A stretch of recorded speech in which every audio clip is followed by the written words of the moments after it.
আসসালামু আলাইকুম, আমি ডক্টর শাহিন খান। আপনাদেরকে আমার চ্যানেলে স্বাগতম।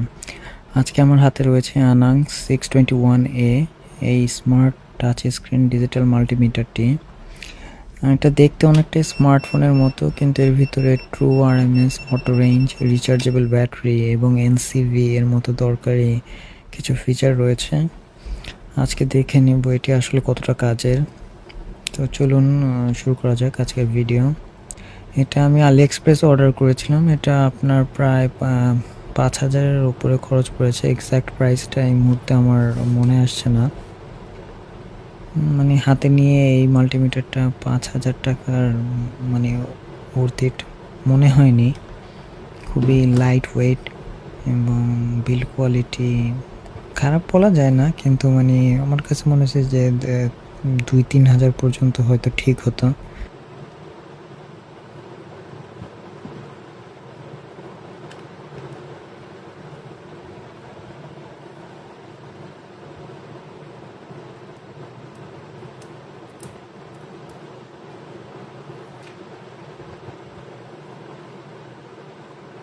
মাল্টিমিটারটা অন করে দেখি কি অবস্থা। তো দেখতেই পাচ্ছেন ডিসপ্লেতে কালার কোডিং ডিসপ্লে। সো এই মাল্টিমিটারের সাথে বেশ কিছু প্রোব এসেছে। আমি প্রোবটা এখন কানেক্ট করে নেই।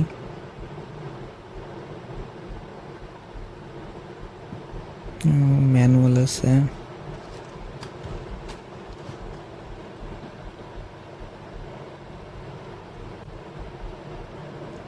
যে প্রোবের মাথায় দুটো ক্যাপের মতো আছে, এই দুটো খুলে নিলাম।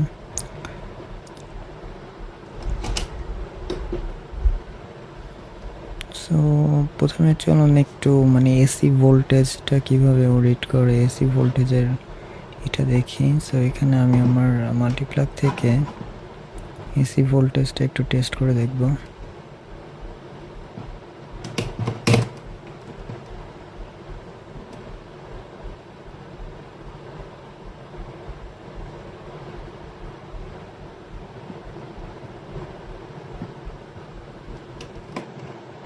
এটা অটোমোটে দেওয়া ছিল, এখানে 219.4 ভোল্ট দেখাচ্ছে এবং বাম পাশে কিন্তু আপনার এসি ভোল্টেজ যে ডিটেক্ট করেছে সেটা লেখা উঠছিল এখানে। এটা আমার নিজের বানানো একটি 12 ভোল্টের ব্যাটারি প্যাক। এটার ভোল্টেজটা মেপে দেখি চলুন।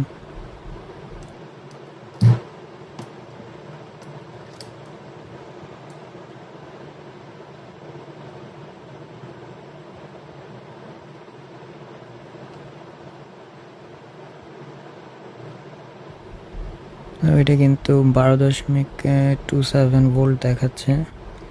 আর আমি যদি এটাকে রিভার্স কানেক্ট করি তখনও ভোল্টেজ সেম দেখায়, কিন্তু ওই যে সামনে বাম পাশে আপনার একটা মাইনাস একটা সাইন আসছে। তো কোনো কারণে কোনো ব্যাটারির পজিটিভ নেগেটিভ যদি আপনার অজানা থাকে, সেক্ষেত্রে আপনি এটা দিয়ে কিন্তু ইজিলি ডিটেক্ট করতে পারবেন পজিটিভ নেগেটিভ প্রান্ত। সো ওই রেজিস্টারটা দেখি আমি ম্যাপে, এটাতে দেখুন আপনার 214 ওহম দেখাচ্ছে। আর একটি রেজিস্টার, এটা 9.9 কিলো ওহম দেখাচ্ছে। এটা একটা 10K রেজিস্টার ছিল। মোটামুটি অ্যাকুরেটই আসতেছে সব রিডিং। আর এগুলো কিন্তু আপনার সব অটো মোডেই কিন্তু ডিটেক্ট করতে পারছে। এখন একটু কন্টিনিউটি টেস্টটা একটু দেখি। তো কন্টিনিউটি টেস্টের জন্য যে আমাকে কিন্তু মোডটা একটু চেঞ্জ করতে হয়েছে, এটা অটো মোডে ডিটেক্ট হয় না।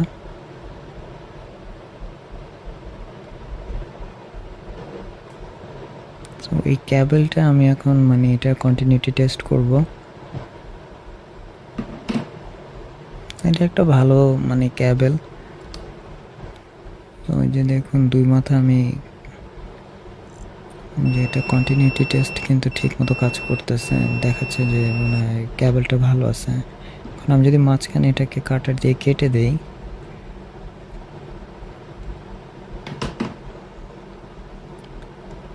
এখন দেখি কি অবস্থা।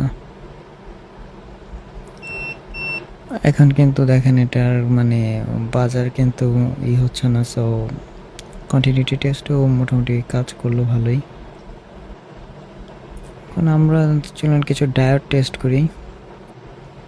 ডায়োড টেস্ট করার জন্য যে ডায়োড টেস্টিংয়ের জন্য যে মোড আছে ওটাতে আমি সিলেক্ট করে নিয়েছি। আর এই ডায়োডটাতে দেখুন দেখাচ্ছে 580 ভোল্ট, 580 ভোল্ট ড্রপ হবে এটাতে। আরও একটি ডায়োড, এটাতে আপনার 495.497 ভোল্ট ড্রপ হবে। ও এবার আমরা চলেন একটা ক্যাপাসিটার মেপে দেখি, এটা দেখুন ক্যাপাসিটারও মাপা যায়। এটা আপনার 2200 মাইক্রোফ্যারেটের একটা ক্যাপাসিটার। সো ক্যাপাসিটার মাপার আগে অবশ্যই আপনাকে ডিসচার্জ করে নিতে হবে ভালোভাবে। সো আমি ডিসচার্জ করে নিলাম। আর ক্যাপাসিটার নেগেটিভ পজিটিভ ঠিক মতো এই করে দেখি এখন কত দেখায়।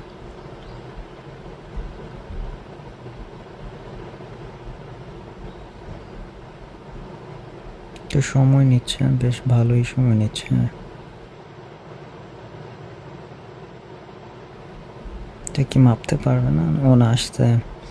এটাতে 2.276 মাইক্রোফ্যারাড দেখাচ্ছে।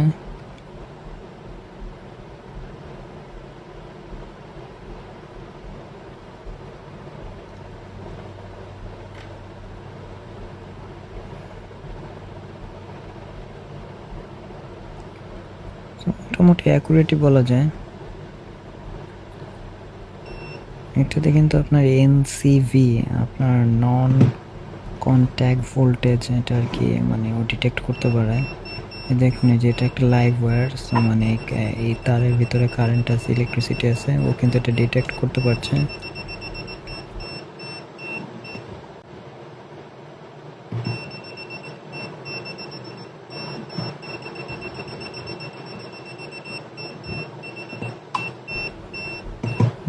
আমি যদি আমার মাল্টিপ্লাগটা অফ রাখি, দেখেন কোনো এখন কিন্তু কোনো বাজার বা কোনো মানে ইলেকট্রিক ফিল্ড দেখাচ্ছে না।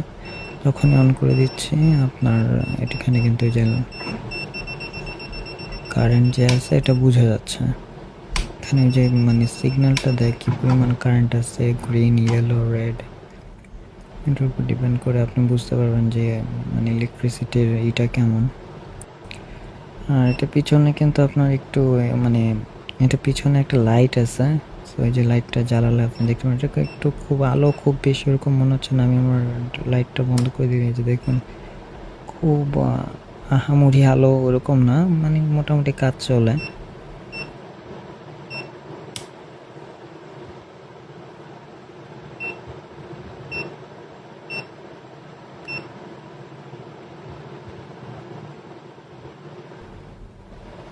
তো চলুন এখন আরও কিছু টেস্ট করি। আমার হাতে এই 18650 ব্যাটারিটা, এটার ভোল্টেজটা একটু মেপে দেখি।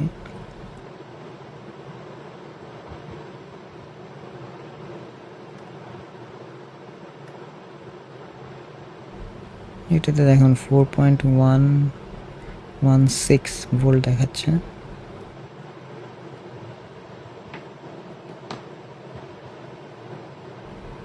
এটা একটা 9 ভোল্টের ব্যাটারি, দেখা যাক এটাতে কি রিডিং পাই।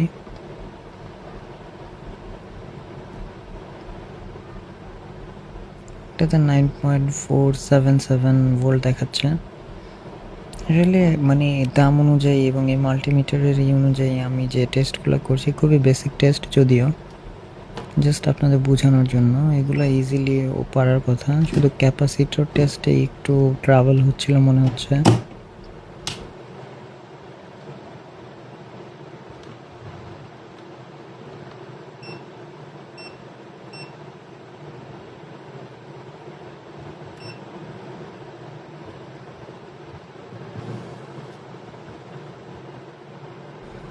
আচ্ছা, আমি এখন এটা চার্জিং টেস্ট একটু করে দেখি। একটা টাইপ সি কেবল দিয়ে কিন্তু এটা চার্জ করা যাবে।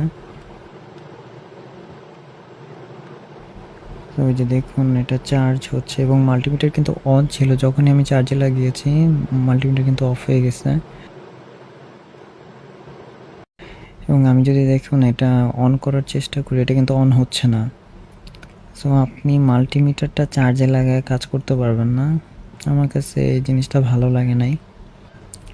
যদিও এটার ভিতরে বিল্ট ইন 600 mAh ব্যাটারি আছে, সো প্রয়োজন হবে না। তারপরেও মানে কেন করা যাবে না, আমি এটা বুঝি নাই।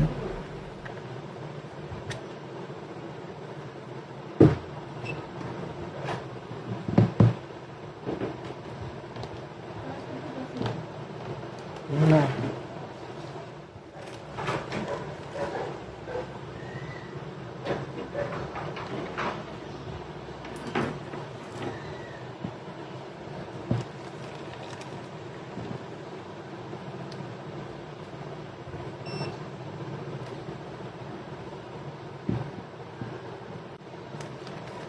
এটার সাথে আরও বেশ কিছু প্রোব ছিল, ওইগুলো আমি আমার প্রয়োজন মতো বিভিন্নভাবে ইউজ করতে। একটা অ্যালিগেটর ক্লিপ দেওয়া আছে, আরও আপনার বিভিন্ন টাইপের কানেক্টর এগুলো দেওয়া আছে। সো এগুলো এই মুহূর্তে আমার আসলে টেস্ট করার কিছু নেই, যখন যে সিচুয়েশনে যেটা প্রয়োজন ওইভাবে ইউজ করা যাবে। আমি এখন আপনাদের এই মাল্টিমিটারে কিন্তু টেম্পারেচারও মানে মেজার করতে পারে ও। তো দেখি টেম্পারেচার মানে কীরকম মেজার করে সেটা একটু দেখব।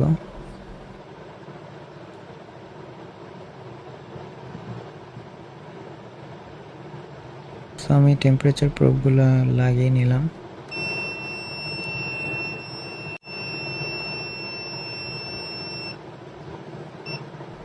এখন এটা টেম্পারেচার মোডে সেট করে দিলাম। আমার রুম টেম্পারেচার মোটামুটি 28 ডিগ্রি 27 ডিগ্রি দেখাচ্ছে, হতে পারে এরকমই।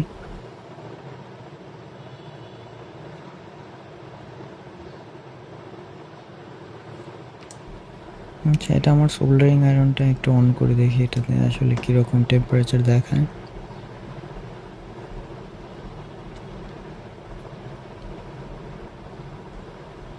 আমার সোল্ডারিং আয়রন এখানে 350 ডিগ্রি সেলসিয়াস দেখাচ্ছে। সো দেখা যাক। সো এখানে টেম্পারেচার উঠতেছে 55 ডিগ্রি, 58 ডিগ্রি, ফ্ল্যাকচুয়েট করতেছে। খুব ভালো রিডিং দিচ্ছে বলে আমার মানে আমি স্যাটিসফাই না আসলে।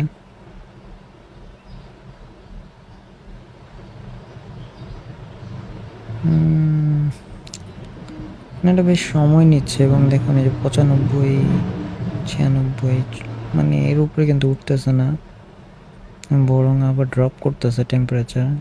সো আমি আসলে এটা টেম্পারেচার কীরকম রিড করলো বুঝতে পারলাম না। আচ্ছা, আমি এখানে একটু আইস নিয়ে এসেছি, দেখা যাক আইসেও কীরকম মানে রিড করে।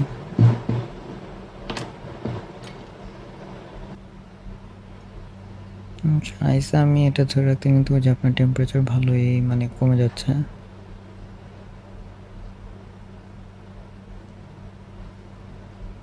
2 ডিগ্রি 3 ডিগ্রি, এখন 2 ডিগ্রিতে মোটামুটি স্টাক হয়ে আছে। 1 ডিগ্রি পর্যন্ত নামলো।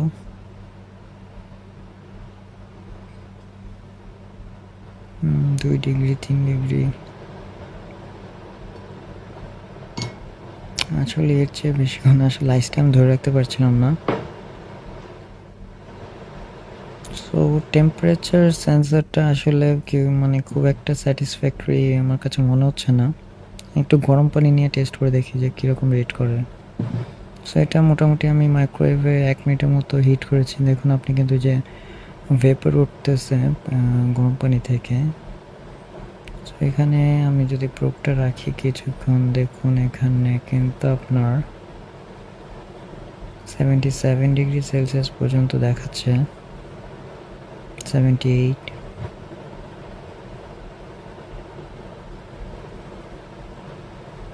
আসলে এই টেম্পারেচার সেন্সরটা নিয়ে আমি খুব একটা স্যাটিসফাই হতে পারলাম না আসলে, কারণ আপনার 5200 টাকার মতো মনে খরচ হয়েছে এই মাল্টিমিটার। তো এটাতে আমি সব কিছু মোটামুটি টপ নচ এক্সপেক্ট করছিলাম, কিন্তু টেম্পারেচার সেন্সরটা আসলে স্যাটিসফ্যাক্টরি রেজাল্ট দেয় নাই।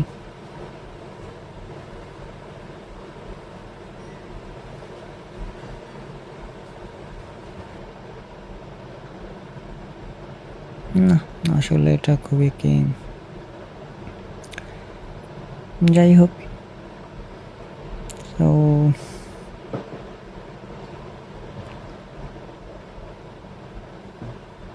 সোল্ডারিং আয়রনটি অফ করে দিই।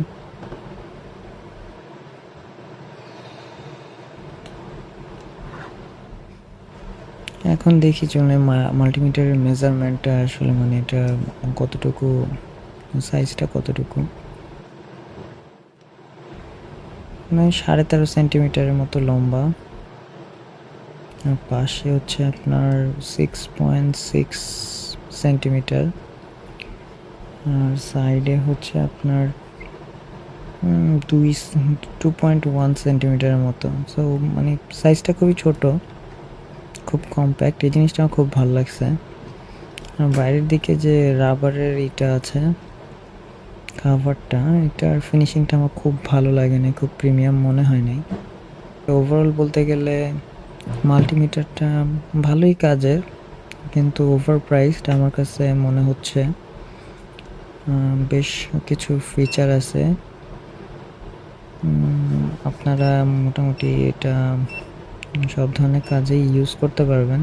এই মাল্টিমিটারের অসুবিধাগুলোর ভিতরে আমার যেটা মনে হয়েছে যে চার্জ দেওয়ার জন্য কাভারটা খুলে নিতে হয়, এই ব্যাপারটা আমার ভালো লাগে নাই। তারপরে চার্জ দেওয়া অবস্থায় মাল্টিমিটার কাজ করা যায় না মাল্টিমিটারে। এবার টাচ স্ক্রিনটা আপনি গ্লাভস পরে মানে যদি ইউজ করেন হয়তো কিছুটা অসুবিধা ফেস করবেন।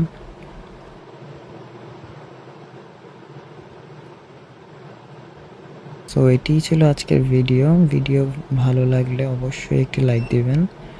আর আপনি যদি আমার চ্যানেলকে এখনও সাবস্ক্রাইব করে না থাকেন সো প্লিজ সাবস্ক্রাইব করবেন। আজকে এই পর্যন্তই, আল্লাহ হাফেজ।